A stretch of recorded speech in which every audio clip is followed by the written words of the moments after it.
Là, tu as quelque chose avec toi que les chasseurs sont en train d'installer dans le bois, si c'est pas déjà fait. Puis ils veulent en savoir plus sur ces items-là qui sont une technique de chasse incontestable, l'espionnage par caméra de chasse. Écoute, il y a tellement de belles innovations dans le domaine des caméras de chasse au cours des dernières années et la compagnie SpyPoint n'y a pas échappé non plus.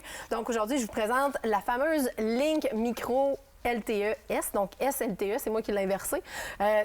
Nouvelle caméra qui a fait le jour, en fait, l'année passée, qui a commencé à sortir et qu'on a vu apparaître, qui allie la fameuse technologie au lithium avec celle de l'énergie solaire. Oui. Donc, on le sait, hein, vraiment d'avoir une caméra qui est cellulaire, qui va nous permettre de recevoir les clichés directement. Elle est cellulaire. Là. LTE veut dire cellulaire. Exactement. Donc, il y a possibilité, il y a la carte SIM qui est inclue, qui reste à configurer. Donc, il faut simplement tout configurer. Tout est bien inscrit chez SpyPoint, mais des belles innovations et on le voit entre autres au niveau des vitesses de déclenchement.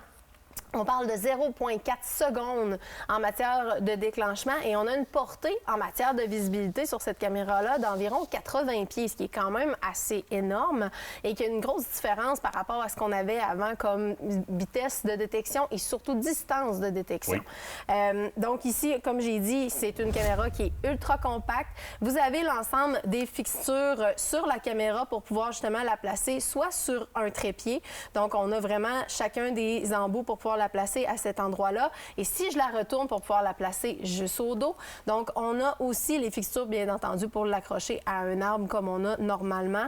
Facile d'utilisation, c'est simple. La nouvelle micro, honnêtement, c'est un must à avoir de par son format qui est facile à rentrer. Hein. On a présenté les vestes tractiques, donc facile à placer dans une des pochettes en arrière. Exact, dans les pochettes en arrière.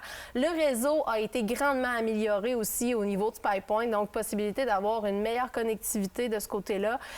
Vraiment, vraiment un must et avec vraiment les nouvelles batteries, justement, au lithium. Donc, qui, elles aussi, de leur côté, font une grosse différence parce qu'on combine les deux énergies ensemble pour avoir une meilleure durabilité et aussi une qualité d'image qui est exceptionnelle avec 10 mégapixels. Donc, vraiment, vraiment un must à avoir comme caméra. On va vous en présenter d'autres au cours des prochaines semaines puis au cours de notre retour à l'automne, entre autres. Gros avantage aussi de l'utilisation qui est simplifiée avec l'application de SpyPoint que vous pouvez avoir sur votre cellulaire. On peut aller en ligne pour configurer la caméra très facilement. On s'ouvre un compte très rapidement et il y a un nombre de données qui va avec l'appareil, évidemment, un nombre de kilooctets ou peu importe, ou mégabytes ou peu importe en termes de données. Et on peut configurer et consulter ce qui se passe avec la caméra à distance avec l'application cellulaire ou encore l'application sur PC. Il faut juste faire attention, n'oubliez pas que pendant la chasse, de consulter une caméra qui est sur le territoire, dans la réglementation, on ne joue pas à ce jeu-là. Mais ça me permet de ne pas avoir à me déplacer sur mes territoires. Et de facilement aussi pouvoir refaire mes stratégies de chasse parce que je vais découvrir justement ce fameux gros boc-là où est-ce qu'il est rendu en allant placer des caméras. Mais là, je peux consulter à distance. Je n'ai pas à me déplacer pour aller refaire une stratégie. Je peux ressortir les cartes. Puis après ça, je vais aller redéplacer mes caméras. Ça donne un très bon coup de main. Gros avantage d'avoir plusieurs caméras cellulaires de la sorte pour pouvoir bien étudier son territoire sans forcément être sur place. Gros avantage du côté de SpyPoint cette année par justement le mode compact. Avant, on avait des grosses caméras à traîner. Des fois, ça prenait beaucoup d'espace. Donc, on était dans le mode compact, mais 10 fois plus efficace. Puis tu le dis, l'autonomie est un must de ce côté-là. Solaire et lithium, c'est comme sur la coche.